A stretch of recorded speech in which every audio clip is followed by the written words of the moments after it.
A legendary politician has announced her retirement. Time has come. It's not till the end of next year, so don't hold your breath. Dianne Feinstein announced this week that she's not going to run for re-election in 2024. You know, there are times for all things under the sun, and I think that will be the right time. As California's longest-serving U.S. senator, her swan song marks the end of one of the most consequential political careers in the state's history. In 1992, Feinstein made history with Barabak. The two were elected to represent California in the Senate in what became known as the Year of the Woman. From the earliest days of our nation, women have made substantial and lasting contributions. I don't know why the recognition process has been so difficult, but it has been. And I think the election of women to places of power like political bodies has made a difference. But even before Feinstein's announcement, the race to fill her seat had already begun. I'm running for the U.S. Senate from California because I think we're in the fight of our lives to preserve our democracy and to build an economy that works for everyone. Washington's broken, and we're seeing the effects in California right now of that broken system. So we need to send people to Washington who are going to solve problems like this. That's the best thing we can do to ensure California and the country are safe going forward. In her final years in office, Feinstein faced mounting criticism over whether she was in touch with California voters and even if she could just do the job. So where does that leave Dianne Feinstein's legacy? I'm Gustavo Arellano. You're listening to The Times, essential news from the LA Times. It's Friday, February 17th, 2023. Today, the life and times of Dianne Feinstein and the already contentious race to replace her.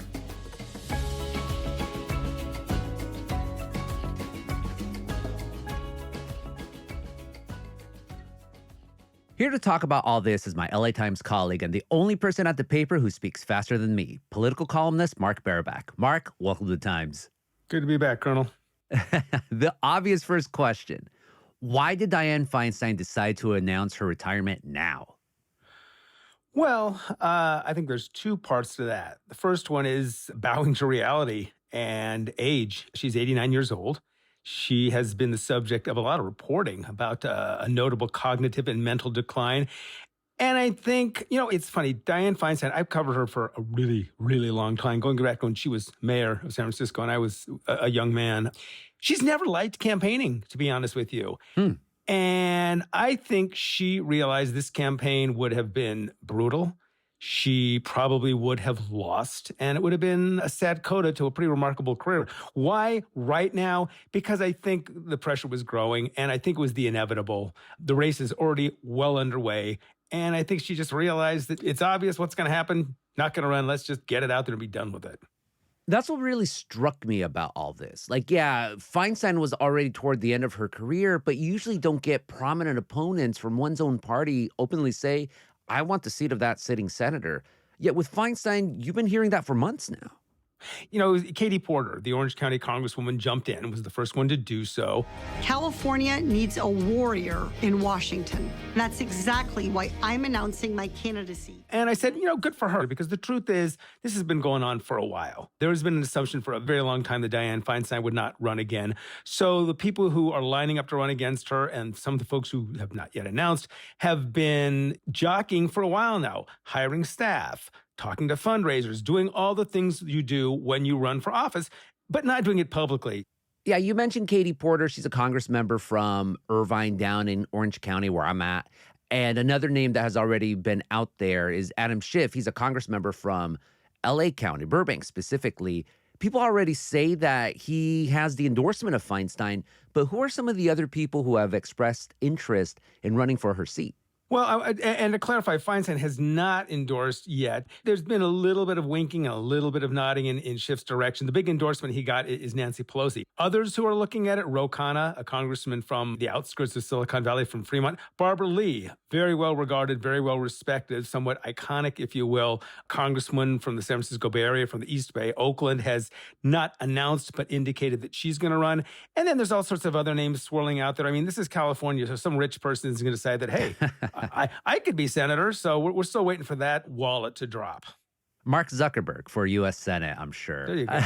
So one of the things that unites at least the candidates that you named, they're all from the progressive wing of the Democratic Party. So are we witnessing a new generation of candidates that's essentially pushing out the Feinstein model of candidates, or is this going to be California's own version of Game of Thrones? All of the candidates so far who are running are more progressive, if you will. I mean, Feinstein's stock in trade was bipartisanship. She was a Democrat and she voted 90+% of the time with her fellow Democrats, but she was of a school that believed in bipartisanship, that believed in reaching across the aisle. It was a problem for her politically. But yeah, I think all the folks who are running, all of them will be to the left of Feinstein. Perhaps if we're going to put them on a scale, Adam Schiff would be the closest. But, we're not talking about huge shades of difference between these candidates. It's kind of like, French vanilla, and vanilla with a raspberry swirl. Oh, you better watch it with the fans of vanilla because they're very particular. I've known that much about them. Was Feinstein, especially a lot of the critics from the Democratic Party make her out to be basically a rhino, a Republican in name only, but was she always considered that way? Was she always seen as a centrist? Yeah, there's this thing called recency bias, right? People know Dianne Feinstein for what's happened the last few years, which, to be truthful, have not been very flattering and not terribly impressive. But she has a very long and very distinguished record. She's a remarkable politician in a lot of ways, but time has passed her by politically, not just chronologically, but the political age we're in. She is, I hate to use the word, but sort of a relic. I think the tragedy, though, would be to think of her as nothing but a relic, because she is much more than that.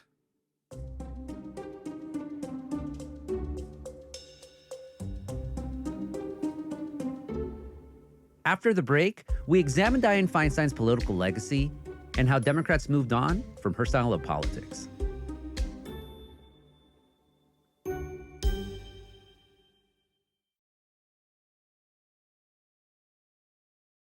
Mark, Dianne Feinstein has served as U.S. Senator now for 31 years, one of the longest runs in California history at the very least. Many Californians, in fact, only know her as a U.S. Senator. But how did she get her start in politics? Well, it's interesting because you're right. 31 years, longest senator in California history. But, even before she went back to Washington, she had a very long, distinguished, and notable career as mayor of San Francisco. As a member of the Board of Supervisors, she was considered and came very close to being named to the presidential ticket in 1984 as Walter Mondale's vice presidential running mate. She got her start in San Francisco on the Board of Supervisors. San Francisco has a city-county government. So basically, their equivalent of a city council is the Board of Supervisors.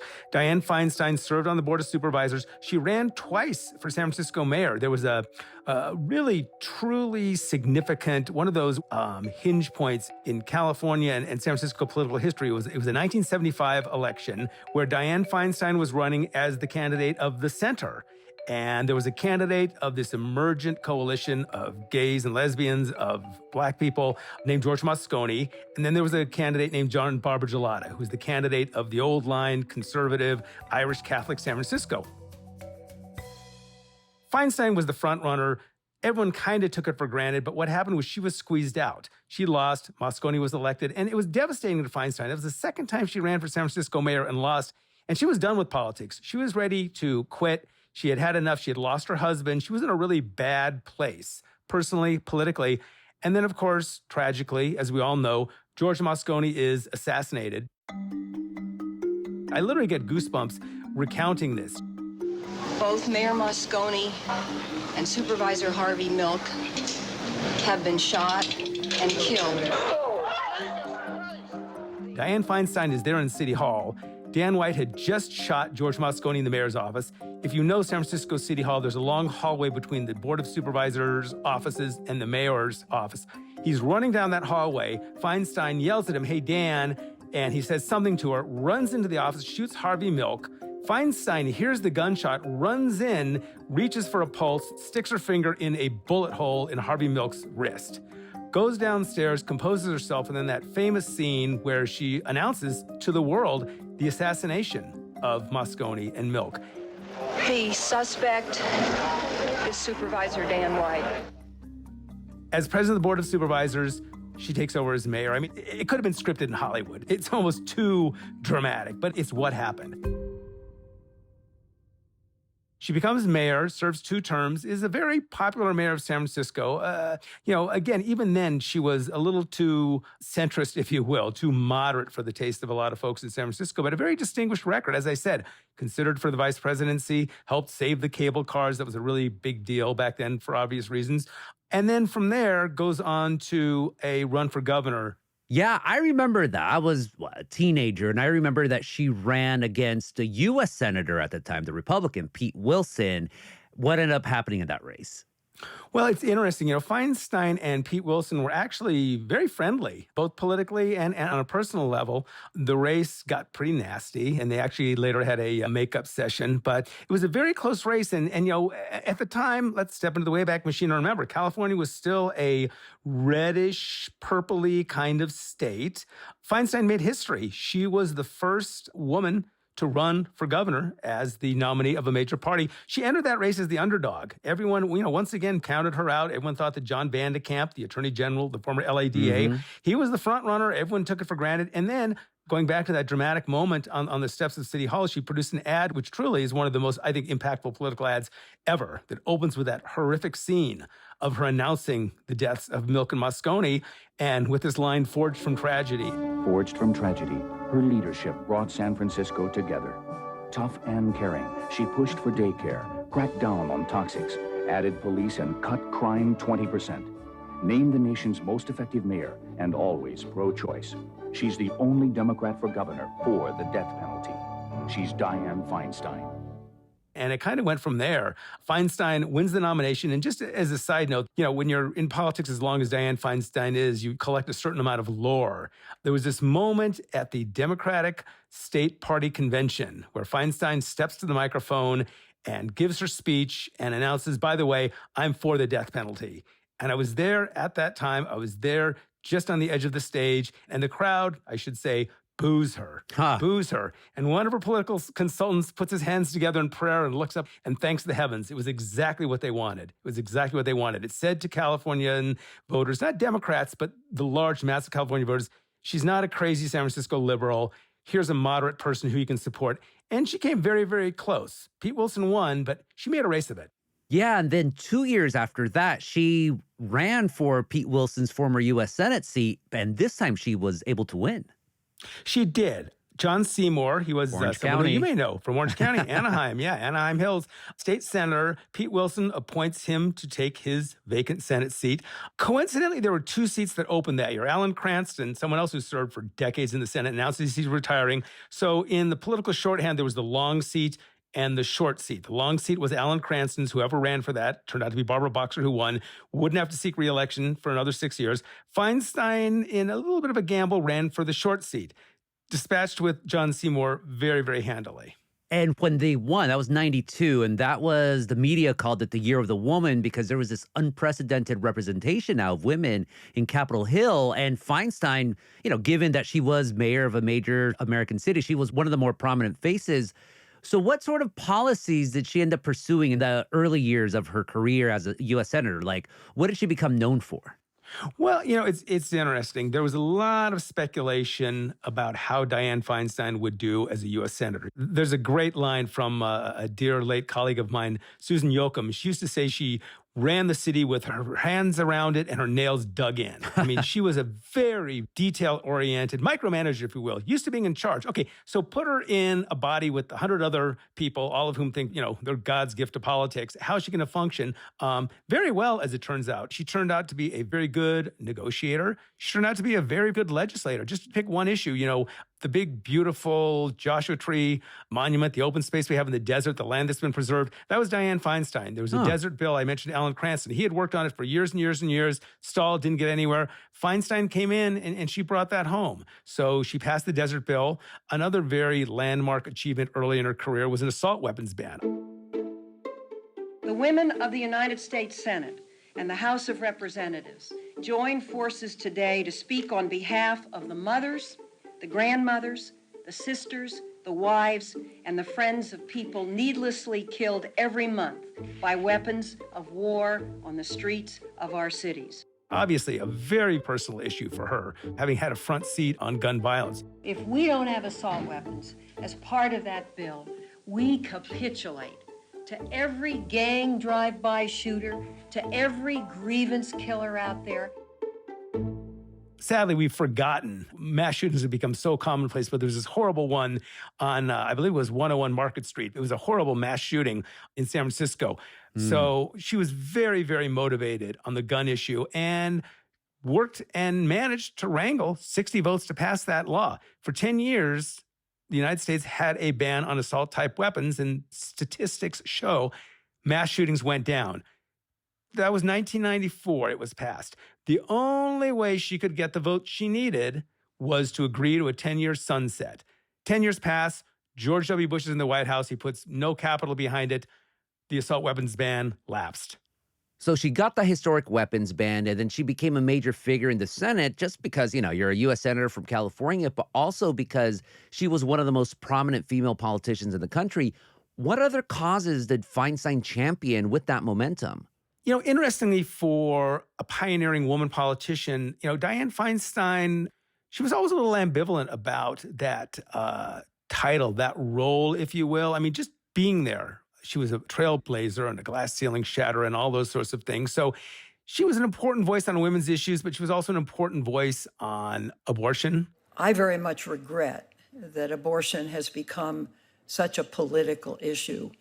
I believe very strongly that we should control our own bodies in connection with our faith and medical ethics.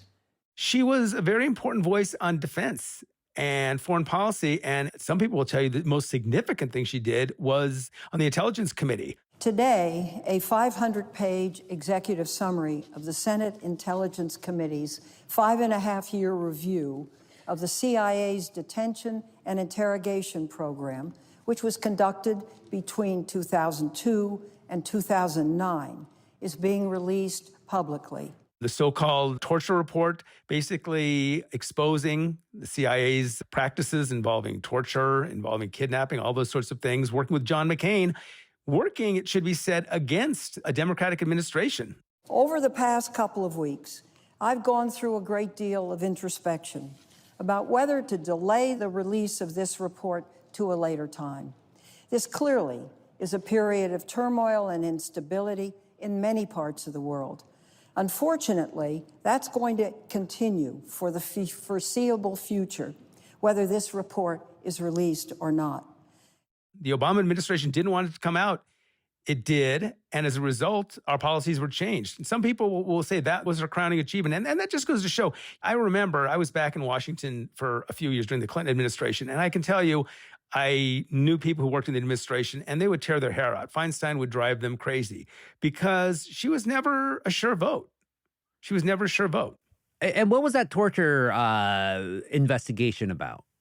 Well, it was about what they called, I think the words they used were extraordinary rendition. It was during the quote-unquote war on terror where the CIA would kidnap people, they would waterboard them, they would torture them, those sorts of things, and they wanted to keep it secret. And Dianne Feinstein, again, fighting first the Bush administration, then the Obama administration, issued a massive report that detailed all that and led to reforms and pushed back, as I said, against both parties to do so.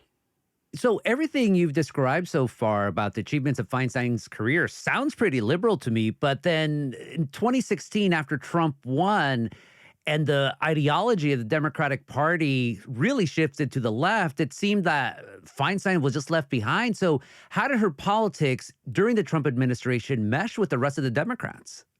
In a few words, not terribly well. I mean, one thing that happened when Donald Trump came in was people were angry and they wanted to push back and they didn't want to in any way be seen as giving any quarter. And Dianne Feinstein got in some trouble politically. She appeared at the Commonwealth Club in San Francisco, and I'm paraphrasing off the top of my head, but basically said, let's give Donald Trump a chance. I think we have to have some patience. I do. I mean, it's 8 months into the tenure of the presidency. I'd like to try and work with him. Maybe he can end up being a good president, which, in fairness, there are a lot of people who thought that he would. How many times did we hear the P word, pivot, right? He's going to pivot. He's going to become presidential. Well, he never did. But there was a lot of hope that he would do so. I mean, through it all, Dianne Feinstein has always been a believer in bipartisanship, in pragmatism. And pragmatism grew out of fashion. And the other thing is, performative politics have become sort of the coin of the realm, right? It's the viral moment. It's the snappy tweet. It's that sort of cut and thrust that a lot of people want. They're less interested in digging in. They're less interested in compromising. They're less interested in taking half the loaf. They don't want to take half the loaf. They want to burn the toaster and the whole kitchen down, right? Forget about the half loaf. And so Dianne Feinstein, it was not just a chronological thing. It was not just pages on the calendar coming off and totaling up to 89 years. It was the passage of a certain style of politics that left Dianne Feinstein behind. And the nation really got a sense of just sort of what was going on with her during the Brett Kavanaugh hearings for his nomination to the Supreme Court. That was in 2018. I remember just how furious so many Democrats were about how either what Feinstein was doing or allegedly not doing. Yeah, she was very much caught in the middle of that. I mean, just to recap, as they say, she heard from a constituent who had came forth, a Stanford professor who talked about Brett Kavanaugh having assaulted her when they were together in high school. Feinstein didn't come forward with it at first because she wanted to protect the identity of Christine Blasey, who obviously has since been revealed as the individual. People shouldn't have to be forced out of and to tell their story. And so if she asked for privacy, I understand why Senator Feinstein decided to respect that privacy. I'm really upset if Dianne Feinstein believed this was a credible allegation, that you wouldn't do Mr. Judge Kavanaugh the service of saying, I've got this, what's your side of the story? We could have addressed this in a way that respected Dr. Ford's privacy, so it wouldn't necessarily even become public unless she wanted it to. So it's interesting because we talked about Dianne Feinstein being elected in the Year of the Woman, which followed the infamous Clarence Thomas, Anita Hill hearings. And in a lot of ways, you fast forward, and Dianne Feinstein, it should be noted, was the first woman who ever went on the Senate Judiciary Committee, I think in large part a response to the Clarence Thomas, Anita Hill hearings. So fast forward, here she is on the committee, and we're going through, again, this sort of he said, she said political drama, which really captivated the country in a way, again, very reminiscent of the Thomas Hill hearings. And Dianne Feinstein was right square in the middle of it. It was a constituent of hers, Christine Blasey Ford, who talked about an alleged assault on her by Brett Kavanaugh when they were both in high school. Dianne Feinstein did not come forth with that information. It dribbled out. She was criticized for withholding that information. And then she was criticized for giving credence to the information by letting it come out. So she kind of got it coming and going both ways around the Brett Kavanaugh hearings. And then we fast forward to the Amy Coney Barrett hearing where, I mean, in something that still has a lot of folks' heads scratching, she hugged Lindsey Graham, literally embraced him and said what a great set of hearings they were. And let's be clear, to give that a little bit of context, it was like 3 weeks before the presidential election, after the Republicans and Mitch McConnell had refused to give a hearing to Merrick Garland, saying we need to wait for the presidential campaign. All of a sudden, they were ready to rush this through. Yeah, in 2016. All of a sudden, 2020, they were ready to rush this through. Feinstein sort of gives it the stamp of approval by hugging Lindsey Graham. For a lot of people, that was not just the last straw. That was like the whole haystack. Yeah, that was 2020. And by then, I mean, she had won in 2018 her reelection for the U.S. Senate seat, but she didn't have at that point the endorsement of her own party. No, not surprisingly, she ran against Kevin DeLeon and beat him rather handily. But, by 2020, and by the time of the Coney Barrett hearing, there had already been a lot of rumblings about Dianne Feinstein, about her mental cognition. And there were a lot of people who just sort of put, whether it added up to 4 or not, they sort of put 2 and 2 together and said, wow, here she is hugging Lindsey Graham. I mean, she's just not all there. And it should be said, I mean, I don't know about you. I've personally dealt with people who've dealt with cognitive loss, and they have good days and they have bad days. And I think that's very much the case with Senator Feinstein. You fast forward to the Ketanji Brown hearings, she actually acquitted herself quite well during those hearings. Well enough that I did a column suggesting that, just back off, let her finish. Maybe she's not all that she was, but good enough is good enough. But the point being, like a lot of folks, she seemingly has good days and bad days. And I guess the Lindsey Graham embrace was a very bad day. Were those arguments about her competence, were they valid, or was it sexism or ageism? Because I know you see this always when you get these really older politicians. I'm remembering from the past Robert Byrd from West Virginia, Strom Thurmond, and they got some criticism. But for me, it just seems there's a lot of swirling speculation about Feinstein that I never really saw with some of the men from the past. Yeah, I see what you're saying, and I understand people who suggest that because you're right. People like Bob Byrd, people like Strom Thurmond, who are wheeled into the Senate chamber, and I think at the end they were actually like picking up Strom Thurmond's hand and pushing on the button that he needed. So I get that point. And there is a comparison to be made. Chuck Grassley, the senator from Iowa, is, I believe, something like 2 months and 12 days younger than Dianne Feinstein. So Jeez. essentially, he's the same age, was just reelected overwhelmingly in Iowa, didn't even have much of a contest. So sure, you could point to that and suggest there's sexism at work, but I think voters are practical. And I think people looked at Chuck Grassley, a guy who made a point about talking how he does calisthenics and runs 4 miles, I don't know if it's every morning or 2 or 3 mornings a week. There has never been the same kind of questioning. And not just questioning, but examples that people could see for themselves of a cognitive decline, of a physical decline that we saw with Dianne Feinstein. Didn't see that with Chuck Grassley. So sure, I understand why people might make that case given our history. But I think if you look at what voters had to go on, personally, I don't see sexism or ageism at work. So you could say that Feinstein's political career is ending with a whimper, not as a bang. How does that affect her legacy? Well, look, I'm not a cheerleader for Feinstein. I will say I've covered her, like I said, for 30 plus years. And I will tell you, we've had our ups, we've had our downs. I've been in and out of her doghouse a lot of times, but I respect her. She's not ending on a great note, but I think if you look at her career in its totality, she truly is one of the most meaningful and consequential lawmakers that California's ever put in political office.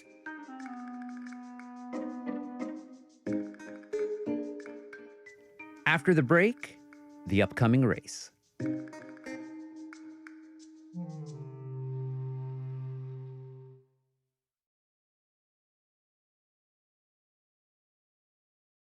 Mark, regardless of what one thinks of Senator Feinstein in recent years, her retirement's going to leave a really big hole to fill. So the way her career's ending, what does that mean for the race to replace her in 2024? Well, it means that people can stop tiptoeing around. Not that they were very much, but she's now made her plans clear. Everyone can, with her blessing, go forward and campaign. I mean, we should point out, as we've mentioned, it's very rare that Senate seats come open in California. Feinstein held that one for 31 years.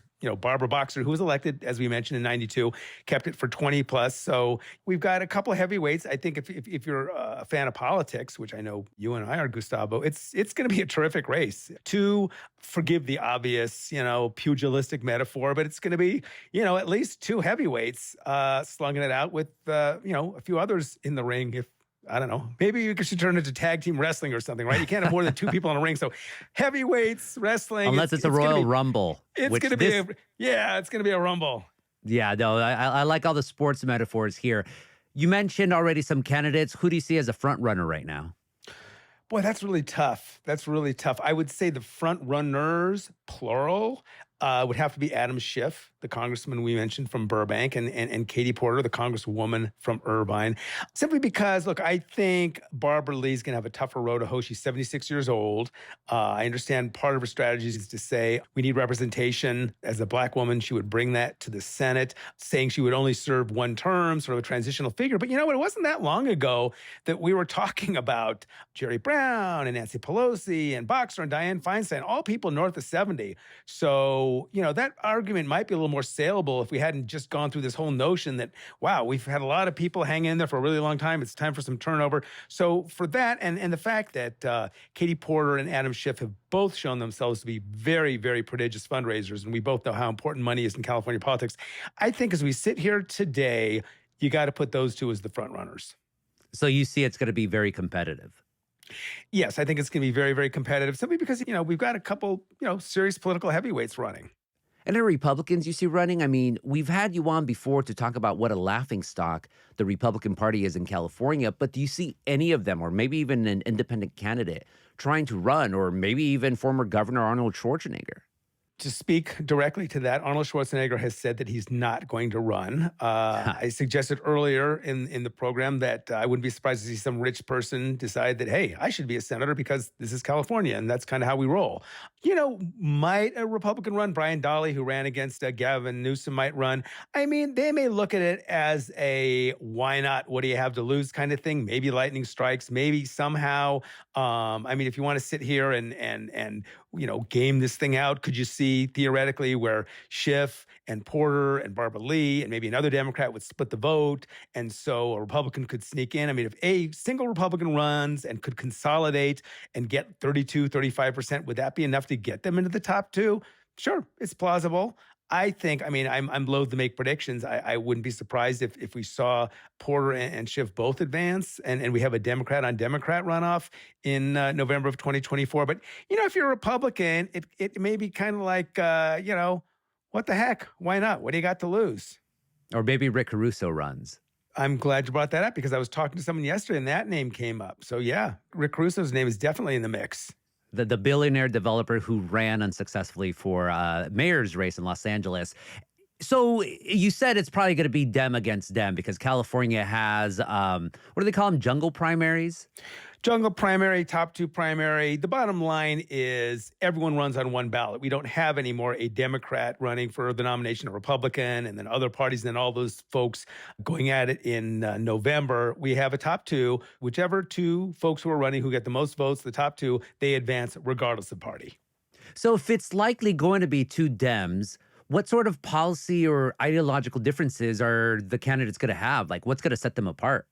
I think, there's not a huge amount of difference. I don't want to upset your ice cream fans again, but going back to my vanilla analogy, right? Use chocolate. Okay. What do you have? I'm not an ice cream eater, so what? You have dark chocolate, milk chocolate. Dark chocolate, milk chocolate, and Dutch chocolate. Okay, you got those three choices. German.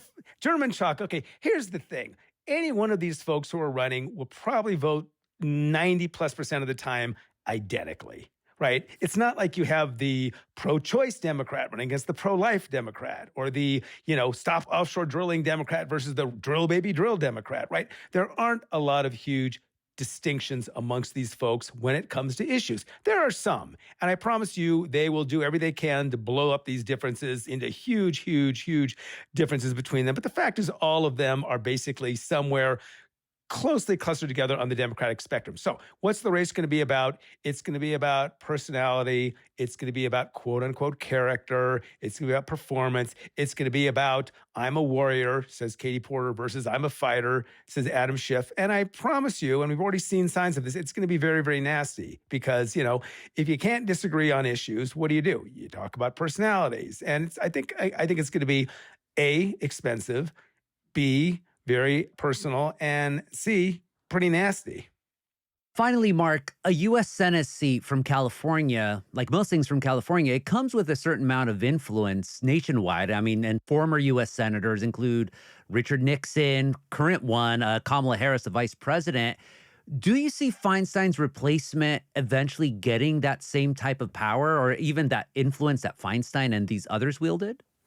I think they could. Not to pick on poor Barbara Lee, but if she only serves one term, it's kind of hard to accrue that kind of clout in a single term. But Porter and Schiff, just to name those two, are both relatively young by political terms, right? They're ancient in sports terms and Hollywood terms, but in political terms, they're spring chickens. So they could stick around for a while and become very, very influential. And I think you will see them once they are in the Senate, start being mentioned by the great mentioners, as potential presidential prospects in, 28 or 32 or 36 or beyond. Mark, thank you so much for this conversation. Thank you for having me.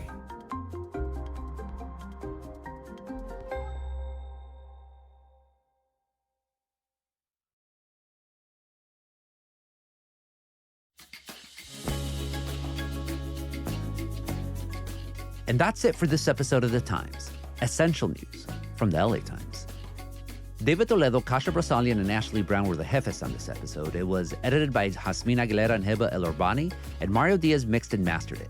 Our show is produced by Denise Guerra, Kasha Brasalian, David Toledo, and Ashley Brown. Our editorial assistants are Roberto Reyes and Nicholas Perez. Our fellow is Helen Lee. Our engineers are Mario Diaz, Mark Nieto, and Mike Heflin. Our executive producers are Jasmine Aguilera, Shani Hilton, and Heba El Orbani, and our theme music is by Andrew Ipin. I'm Gustavo Arellano. We'll be back Monday with all the news in this madre. Gracias.